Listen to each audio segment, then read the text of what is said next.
one of the things that they teach you in NA is that you cannot, by the way, shout out to Narcotics Anonymous.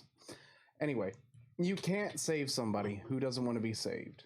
Right. And that typically means letting them hit rock bottom. They got to be sucking dicks for like Subway sandwiches.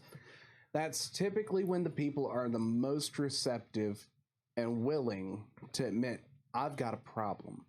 I've got to fix this. Because you can sit here all day and you can try and help them. Yeah. But until they reach that level. Well, let's talk about strength and mercy. Mercy is only mercy when it is made with gratefulness, met with gratefulness.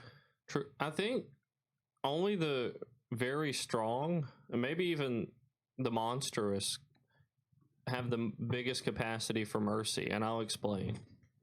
All right, so, Jordan Peterson. Well, it's similar to what I was just talking about. Okay, so let's say you're going to set out to be kind and love and trust. You're going to set out to be kind and love and trust, and you're a man of the world, and you're going to bring light to it.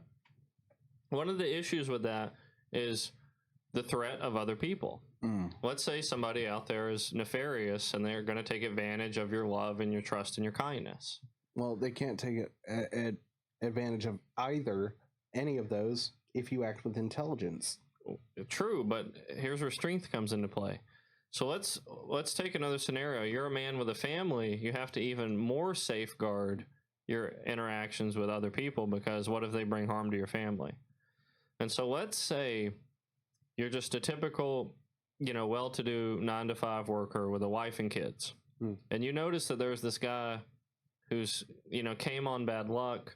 He's down in his life, but a lot of people call him a thief, and they think that he steals. You invite him over for dinner because you want to accommodate people. You want to, be in love, and you want to bring the light. And you tell him beforehand, look, I'm going to treat you as an individual, as a person, with kindness, but if something does go missing from my house, you're excommunicated. That's it. Well, I'll never have you over again. Okay. Whether he steals or doesn't, I want to bring up a different scenario. Let's say you were Vlad the Impaler, one of the most nefarious figures in history. He killed people in ways that were unimaginable. Like, he brought an art form to suffering. More or less. Let's say that man, Vlad the Impaler, decided to have mercy on you. He invited you over for dinner and to have a great feast with him and his servants and his wife and family. I don't know whether he had those, but he has you over for dinner out of kindness. Who are you more likely to steal from as a thief? The regular man with a family working a 9-to-5, or Vlad the Impaler? And that's what I mean when I say strength connects to mercy, because truthfully, the thief is not going to steal from Vlad the Impaler.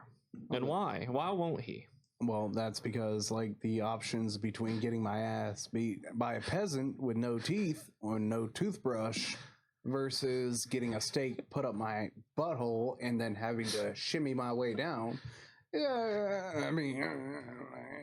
And so the weak man might actually be giving the thief an opportunity to succumb to further vices, to succumb to further degeneracy. His handout could be met with continually being taken advantage of. But a monster like Vlad the Impaler can give mercy where a normal man cannot, because nobody is going to cross Vlad in his own house. You just saw him impale 50 dudes like on a stake. You're not playing that game. You're not gonna play that game. Yeah, the ratio on that, no. No. Okay, being beaten up by weak peasants, getting stabbed to death through the butt, and then slowly bleeding out while he watches you as a form of entertainment. Yeah, actually, believe it or not, Vlad the Impaler, I did a history report on him in high school. I was that kid. Anyway, he invited like 80 some odd guests over to his house, made them dig their own grave. Yeah. Like, that's just... That's metal. That's metal as hell. And yeah, I'm just saying, if you want to be very merciful, it pays to be strong. It pays to be a threat. But the problem is, like, with nowadays, anybody can be a threat with a Smith & Wesson. True. And the only thing that stops a lot of people is the law. But can you convey it, though? Can you convey that you're a threat? Oh, I can convey that I want to go ahead and give somebody a Colt 45 enema. But the point being is whether or not I have to act upon it. Back in the day, it was, if you're small enough, you get punished for the crime. If you're big enough, then it just gets written down in the history books that you were kind of a dick. Yeah. Which, I mean, Vlad the Impaler being kind of a dick was kind of an understatement. True. I'm just going, I think being a monster of sorts gives you the ability to give handouts to people who otherwise might just take advantage of them and become worse off for it. Well, I mean, like, if you're a minnow, would you rather fuck with the big fish or the small fish? The small fish.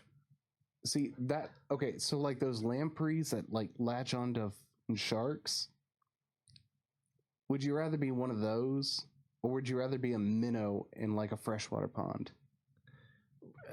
I'd rather be a minnow in a freshwater pond. Really? Because now you got bullfrogs, catfish.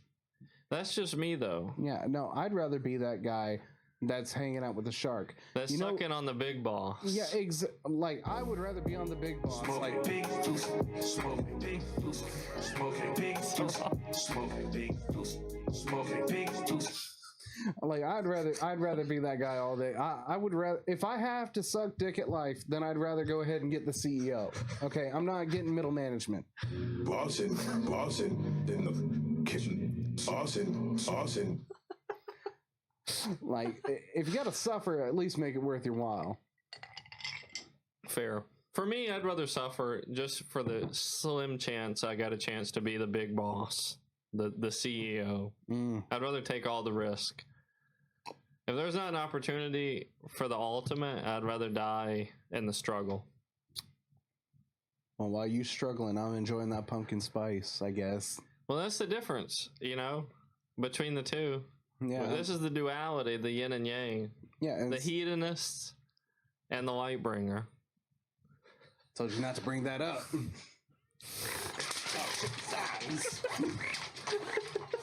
He's already out of Bill's way. Aha! Oh, shit, me too.